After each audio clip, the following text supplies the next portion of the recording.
आत्मा को भूख लगने का कॉन्सेप्ट आध्यात्मिक है और इसके बारे में अलग अलग मान्यताएं हैं।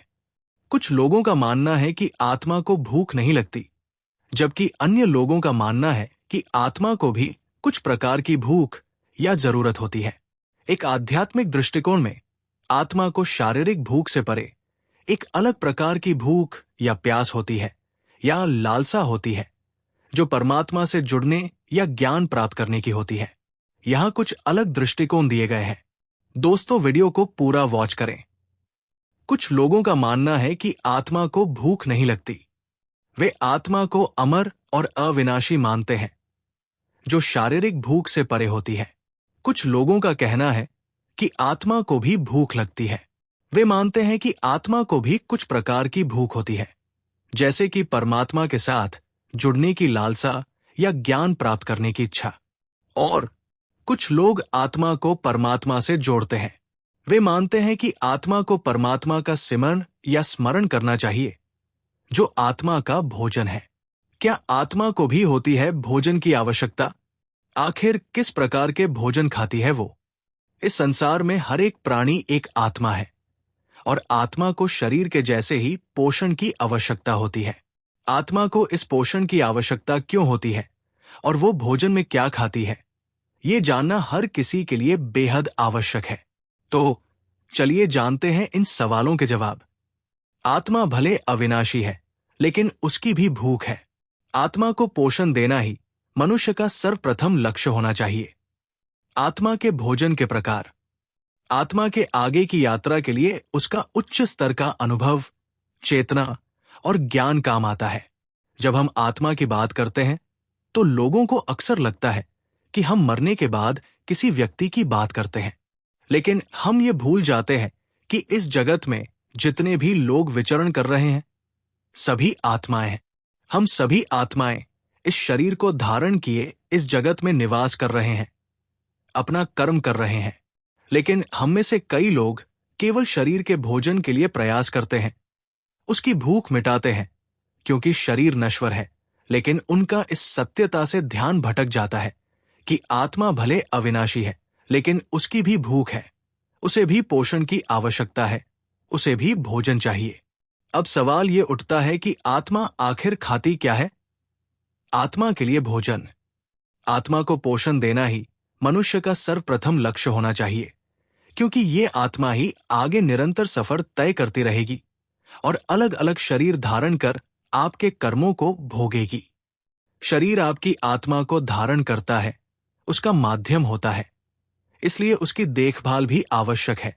लेकिन आत्मा की भूख सर्वप्रथम है। लेकिन आत्मा की भूख कई चीजों से जुड़ी है।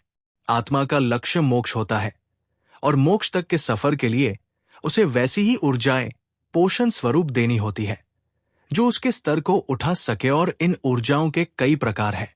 हम सभी जानते हैं आत्मा उस परमात्मा का अंश है और इसे एक दिन उसी परमात्मा में मिल जाना है। इसलिए ईश्वर के सानिध्य को पाने की कोशिश ही आत्मा का एक भोजन है। परमात्मा को याद करना, उनका भजन करना ही आत्मा का भोजन है। लेकिन ये भोजन यहीं तक सीमित नहीं है। आपको ज्ञान, चिंतन, मनन इत्यादि से भी आत्मा को पोषण देना चाहिए। मन और बुद्धि को ज्ञानमय और संस्कारी बनाने हेतु वेदों और शास्त्रों का अध्ययन करना, संत सत्संग सुनना, स्वाध्याय इत्यादि इन सभी जरूरतों की पूर्ति करती है। भोजन का एक प्रकार असंगता भी है, जिससे आत्मा अपनी स्वाभाविक अवस्था में रहती है। इन सब के अतिरिक्त अच्छे विचार रखना, अच्छी भावनाएं पोषित करना, निष्काम कर्म करना भी आत्मा को पोषण देना है। शरीर आत्मा का घर होती है, इसलिए शरीर को स्वस्थ और आनंददायक अवस्था में भी रखना आवश्यक है, ताकि आत्मा को कष्ट न हो। वैसे कई लोगों के मन में ये सवाल भी आता है कि गीता के अनुसार आत्मा अविनाशी है, वो न तो मर सकती है और ना ही उसे भूख लगती है, फिर उसे भोजन की क्या आवश्यकता? आत्मा अविनाशी जरूर है, लेकिन आत्मा के आगे की यात्रा के लिए उसका उच्च स्तर का अनुभव, चेतना और ज्ञान काम आता है, और इन सब के लिए आवश्यक है कि वो निरोगी और जागरूक रहे, वरना उसकी आगे की यात्रा कष्टदायक रहेगी। अध्यात्म आपको न केवल आत्मा की जरूरतों को समझने में मदद करता है, बल्कि उसके पोषण की पूर्ति, उसके ज्ञान और चेतना का स्तर उठाने, उसे जागरूक बनाने में भी मदद करता है। दोस्तों, वीडियो को लाइक भी करते चले। हम इस विषय पर एक कहानी से समझते हैं। उत्तर भारत के एक सुदूर गांव रसूलपुर में एक वीरान हवेली खड़ी थी। कहते हैं वहां कोई नहीं रहता, लेकिन रात के तीसरे पहर वहां से बर्तन खनकने, हंसी की गूंज और कभी कभी भूख से कराहती आवाजें सुनाई देती थी। गांव वाले उस हवेली को भूखी कोठी कहते थे। कोई वहां जाना नहीं चाहता था। कुछ बुजुर्गों का कहना था कि वो हवेली आत्माओं का रसोई घर है। अर्जुन, एक युवा पत्रकार, दिल्ली से आया था। वो परालौकिक घटनाओं पर रिपोर्टिंग करता था। जब उसने रसूलपुर के इस किस्से के बारे में सुना, तो उसे यकीन हो गया कि ये उसकी अगली बड़ी स्टोरी हो सकती है। गांव के सरपंच से पूछने पर उसे चेतावनी मिली, बेटा, वहां जो गया लौट कर नहीं आया। आत्मा को भूख लगती है, पर वो दाल रोटी नहीं खाती। वो इंसान की यादें, उसकी भावनाएं, और अगर बहुत गुस्से में हो तो उसका शरीर भी खा जाती है। अर्जुन हंसा, मैं पत्रकार हूं, वैज्ञानिक सोच वाला इंसान। मुझे भूत प्रेत से डर नहीं लगता। सरपंच ने सिर झुका लिया, फिर भगवान तुम्हारी रक्षा करे। अर्जुन कैमरा, रिकॉर्डर और टॉर्च लेकर हवेली में दाखिल हुआ। अंदर सब कुछ धूल और जालों से भरा था, लेकिन एक बात अजीब थी। रसोई साफ थी, ताजे आटे की खुशबू आ रही थी और एक थाली में गर्म रोटी रखी थी। उसने रिकॉर्डर ऑन किया। आज की तारीख 12 अक्टूबर। मैं अर्जुन रॉय रसूलपुर की भूखी हवेली में मौजूद हूं। अभी रात के 12:05 हुए हैं। अचानक दरवाजा खुद ब खुद बंद हो गया। वो पलटा, लेकिन कोई नहीं था। तभी एक धीमी सी सिसकी सुनाई दी, किसी लड़की की आवाज। भूख लगी है, भूख। आवाज की दिशा में अर्जुन गया। वो नीचे तहखाने की ओर थी। सीढ़ियां पुरानी थी, लेकिन किसी ने हाल ही में वहां झाड़ू लगाया था। नीचे एक पुराना रसोई घर था, मगर यहां सब कुछ ताजा था।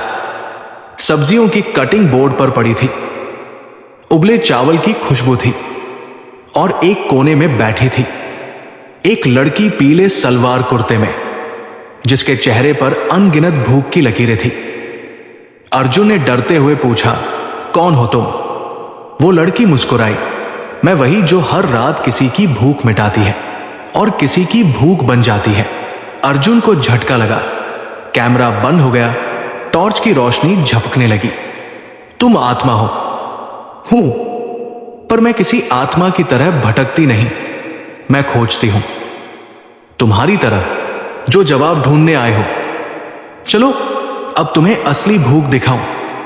अर्जुन को ऐसा लगा कि हवेली की दीवारें जिंदा हो गई हैं। हर ईंट से आवाज आ रही थी।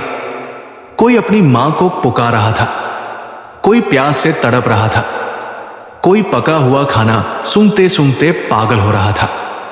वो लड़की बोली, इस हवेली में एक जमाना था जब हर दिन 500 लोगों का खाना बनता था। अंग्रेजों के जमाने की जेल थी ये। यहां कैदी भूख से मरते थे और उनकी आत्माएं आज भी भूखी हैं।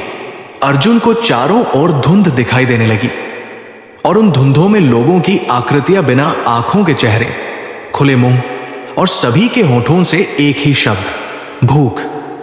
लड़की ने कहा, अब तुम्हारी बारी है अर्जुन। बताओ तुम्हें क्या भूख है?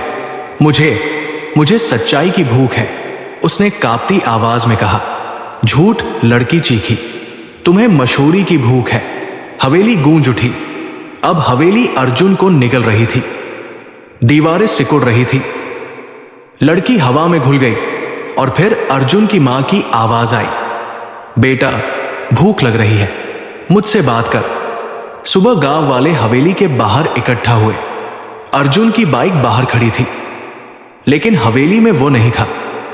पुलिस आई, जांच हुई, लेकिन अर्जुन का कोई सुराग नहीं मिला। सिर्फ एक चीज मिली, उसका रिकॉर्डर। उसमें आखिरी आवाज थी, मैं अर्जुन रॉय हूं, और अब मैं जानता हूं कि आत्मा को भूख लगती है, मगर वो खाना नहीं, जिंदा इंसानों की यादें, पछतावे और अधूरी इच्छाएं खाती है। और सबसे खतरनाक होती है अपनी भूख की पहचान खो बैठी आत्मा। आज भी कोई उस हवेली में नहीं जाता, लेकिन रात को वहां चूल्हा जलता है, रोटियां पकती हैं और दीवारों से आती है करहाने की आवाज, मुझे भूख लगी है, क्या तुम भी मेरी तरह भूखे हो? कहते हैं अब अर्जुन भी उस हवेली में है, एक नई आत्मा जो अगली भूखी आत्मा की तलाश में है। तो दोस्तों, आपको क्या लगता है? हमें कमेंट में जरूर बताएं और वीडियो को लाइक करें और